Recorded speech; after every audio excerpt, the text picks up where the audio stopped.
The night I decided to propose, my hands wouldn't stop shaking, even as I tried to hide the ring box in my pocket, even as I replayed her yes in my head 1,000 different ways. I had it all set up, a table at her favorite rooftop restaurant, lights strung overhead, her best friends waiting to burst out after I popped the question. Everything was perfect until, out of nowhere, her ex barged in, cradling a baby in his arms, face twisted with something between rage and desperation. He marched straight to our table, ignoring the gasps and stares, and slammed a faded envelope down in front of us. "You need to see this," he said, voice shaking. The baby, maybe a year old, looked up at me with eyes so familiar it made my stomach drop. My girlfriend's face went white. She grabbed my hand, but I pulled away, staring at the kid's mop of hair, the same dimple on the left cheek, the unmistakable resemblance.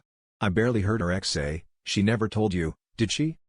I demanded answers, but she just sat there, lip trembling, while the ex dumped out a stack of paternity test results and hospital forms.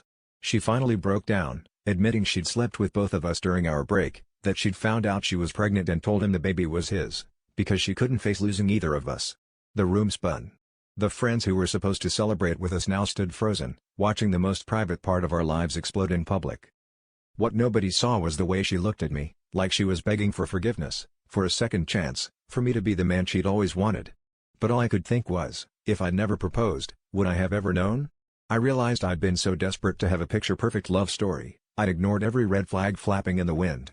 And as I stared at the baby, a part of me wanted to walk away forever, but a deeper part wondered if secrets and betrayal were all I'd ever known how to love.